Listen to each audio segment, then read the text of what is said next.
আসসালামু আলাইকুম গাইস, কি অবস্থা? সবাই কেমন আছেন? আপনারা দেখতে পাচ্ছেন আমি গাড়ি চালিয়ে একটি জায়গায় যাচ্ছি। আসলে আমি যাচ্ছি মিরপুর ১ নাম্বারের পাখির হাট, যেটি ঢাকার ভিতরে সবচেয়ে বিখ্যাত এবং সবচেয়ে বড় হাট।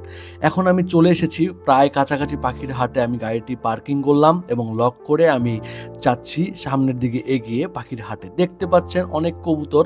১ম এর দিক দিয়ে কবুতর দিয়ে আমি শুরু করছি এবং সামনের দিকে দেখুন কত মানুষ, প্রচুর জ্যাম ছিল। আমি সকাল ১০টার দিকে হাটে পৌঁছাই এবং এখানে দেখতে পাচ্ছি অনেকে ভ্যানে করে, অনেকে স্ট্যান্ডে করে কবুতর নিয়ে এসেছে। প্রচুর পরিমাণ কবুতর ছিল এবং কবুতর বাদেও অন্যান্য অনেক পশু পাখি ছিল, যেমন মুরগি ছিল এবং পাশাপাশি আরও ছিল এই যে দেখুন কত রকমের মুরগি এবং কোয়েল পাখি ছিল। তার পাশাপাশি ছিল নানান রকমের অন্যান্য প্রজাতির পাখি। আমি অনেকগুলোর নাম জানি, অনেকগুলোর নাম জানিও না। আসলে দেখতে পাচ্ছেন বিড়াল আছে, খরগোশ আছে। মানে এটা এক কথায় পশু না, শুধু পশু পাখি সবকিছুর হাট। মাছও বিক্রি করতে এনেছে, খরগোশ আছে। এখানে মাছ পলিথিনবদ্ধ করে এবং কি ইয়াতে করে হাঁড়িতে করে মাছ বিক্রি করছে। দেখুন এখানে কিং কোয়েল আছে এবং ককাটেল পাখি দেখতে পাচ্ছি। আরও নানান বিভিন্ন রকমের পাখি আছে, যেমন সানকোনন আছে, নানান রকমের। আমি অনেক কোননের নামও জানি না। দেখুন আমি হাতে নেওয়ার চেষ্টা করলাম। আর এখানে অন্য প্রজাতির একটা জিনিস, এই জিনিসটা আসলে কি আমি বলতে পারি না। এটা হলো হ্যামস্টার বললো উনি। এটার জোড়া চাইলো ২৫০০ টাকা করে, আর এইটা আপনার ৭,০০০ টাকা জোড়া চাইলো। তো আমি অবাক হয়ে গেলাম, এত কিছু এখানে।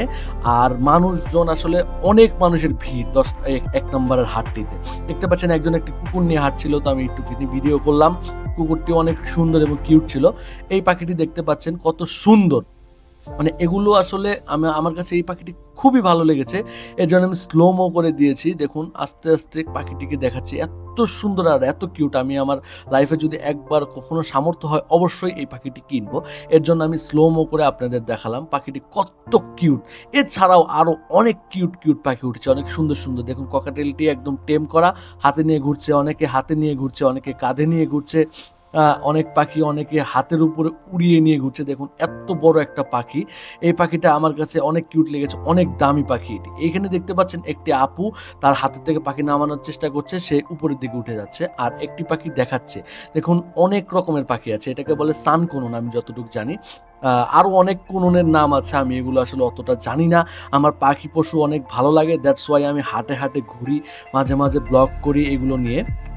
তো দেখেন এখানে পাখির বাচ্চাও আছে। আপনি যদি টেম করাতে চান, হাতে নিয়ে বাসায় নিয়ে আপনার একদম পোষা বানাতে চান, আপনি সেটাও পারবেন। এখানে বাচ্চা আছে, রেডিমেড সব কিছু আছে এবং নানান কালারের পাখি, যেগুলোর নাম আমি বলতে পারি না। এখন শুরু করব বিড়াল দিয়ে।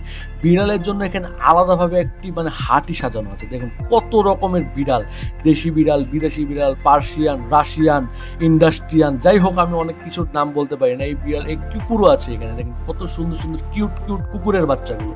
কুকুর ছানাগুলো আমার কাছে খুব কিউট লেগেছে এবং বিলাই ছানাগুলো খুব কিউট লেগেছে। আদর করলাম, হাতালাম। এখানে দেখতে পাচ্ছেন একটা ক্রস জার্মান শেপার্ডের বাচ্চা এবং এখানে আরো অনেক রকমের বিড়াল। বিড়ালের শেষ নেই, নানান কালার, নানান হুজুকের বিড়াল। এখানে একটা কুকুর দেখলাম, এটা কিউট লাগলো। তো ধন্যবাদ, সবাই ভালো থাকবেন। আসসালামু আলাইকুম। আমার জন্য দোয়া করবেন, আরো দেখাতে পারি যেন আপনাদের ভিডিও।